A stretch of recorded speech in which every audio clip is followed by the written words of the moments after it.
Hello, hello, hello. My name is Troy Hill, and this is Troy Hill Talks, and I'm back with another documentary review. This time it's from Netflix. It's called Lover, Stalker, and Killer, where in this haunting documentary, a woman relentlessly stalks her ex-boyfriend and those closest to him. Before we start, if you're new to this channel and you like the content, please go ahead and like, subscribe, and share with some of your friends. I'd really appreciate it. The story starts with a guy named David. He works at this truck stop and he ends up meeting this girl at the truck stop. They hit it off, everything works out great. They ultimately end up getting together. They have 2 kids, you know, and they kind of like have everything, like the guy said, they have everything going except the picket fences. Unfortunately, they worked 2 different shifts and in time they started to grow apart from each other. So eventually they decided to separate. The woman, her name was Amy, decided to take the kids back up to Nebraska. And David, being the type of guy he is, he wasn't going to let his kids go away without having a father. He moves to Nebraska as well, starts his life over again. So Dave's a little bit older now. You know, he's kind of liking the single life. However, he wants to go out into the dating field. You know, he kind of wants to like live free and stuff and kind of just like date and do whatever, which is okay, which is cool, you know. So he goes to Plenty of Fish. Yeah, Plenty of Fish. I could tell you with my experience, there's never been plenty of the fish in the sea ever for me. And I don't want to know how it works out for you at Plenty of Fish, because I don't want to get depressed. I'm just kidding. But he ends up meeting someone named Liz and they hit it off and everything's like great, right? But, you know, still not for him because he still kind of want to just like, you know, he doesn't want to be held down. He kind of likes the idea of having his own space and still be able to have somebody to talk to at the same time.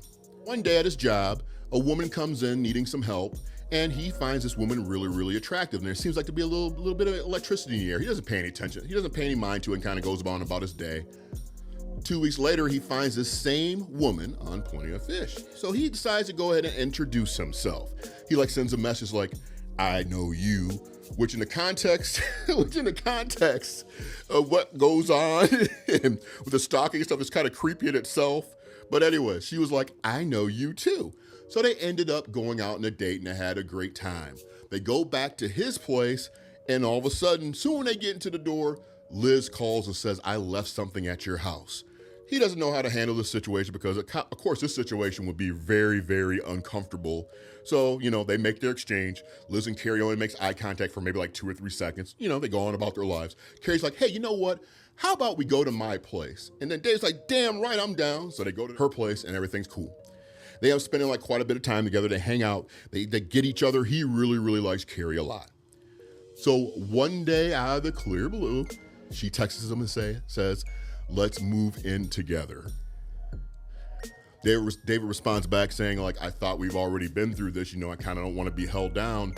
She responds back with "F you." You know, which is really out of her character. And David thought it was weird, but he was like, you know, okay. You know, he kind of just left it alone and kind of went on about his life. A couple weeks later, he starts getting all these harassing and stalking type text messages, knowing where he's at, and it's coming from Cari. "I know where you're at. I know what customers you're taking care of. I know what you're doing, yada, yada, yada." Next thing you know, Liz starts getting texted. Her car ends up getting keyed. Her house gets broken into. So Liz and David, they're going through this thing together, right? You know, so they end up getting back together again. Cari doesn't like any of this stuff. So in all the turmoil, now obviously David feels bad because he's introduced this woman back into his life and this Cari woman's like a psychopath and they cannot find her. That is the crazy thing. They got cops looking for this woman. No one's seen this woman for quite some time. This documentary has a little bit of everything. I mean, it's true crime, it's mystery. I mean, it's just so many interesting things about this. Just give it a chance. I'd really like to see what you guys thought about this. Because in my mind, I think everybody, especially people like me, maybe a little bit older, they kind of want to go out to date, but you're very reluctant to go out and date. And you're very reluctant to use anything like social media wise to try and get a date, you know, like these dating apps and everything. This is gonna totally make you not want to ever use a dating app. This is gonna make you want to go to the mall, or wait, the malls are not open. Shit, nobody goes to the mall anymore. I don't even know where you can go even date, man. I see all these movies where like random shit happens. I need to have like that conference or whatever, like Step Brother, you know, just hit it off with somebody. If you saw this documentary, what did you think about it? I gotta see your opinion. Please comment below. If you haven't, go ahead, subscribe to this channel and come back and comment and let me know what you thought. 'Cause I would love to have a conversation with you guys about this particular documentary. To me, I thought it was just really, really good. And I'm really big into things that are only an hour and a half long. The hour and a half thing, to me, it's a vibe. You know, and if it's an hour and a half, even no matter how terrible it might be, you got a greater chance of me watching something that's terrible for 90 minutes than watching something that's terrible for 3 hours. You know, I've been there and done that with some of these reviews, and you know what? I'm gonna take a stand. It's 2024, and I ain't doing that shit no more. The production of this documentary is real. It's just really, really good. I mean, I highly recommend this. I'm telling you right now, at right there, the halfway point, like about 51 minutes and 30 seconds, you're gonna be, what the fuck? I'm telling you, you're gonna be like, damn. And it's all real. That's what the crazy thing is. And it's like, I'm not trying to gloat into like someone's misery and stuff, because I mean, there is people that suffered serious loss in this whole damn thing.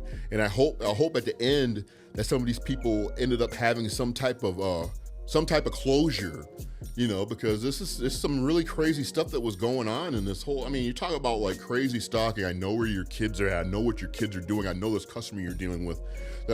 They're keying cars, they're breaking into people's houses and stabbing up people's clothes and setting people's houses on fire. Jesus. I think there's a valuable lesson to actually learn in this documentary, that you can meet somebody, hit it off, you can have a great time, you know, that one evening, but that still does not mean that you actually know that person. Sometimes we need to sit back and reflect a little bit and kind of let that stuff kind of like simmer, or like Michael Jackson would say, let that stuff sit back and sizzle. You never know nowadays. Do you want to see this documentary? Have you seen the documentary? I would love to see your thoughts and opinions down below in the comment field. If you like the content, please go ahead and like, share, and subscribe to the channel. I really, really would appreciate it. My name is Troy Hill. This is Troy Hill Talks, and I will see you guys next time with some more content. Take it easy.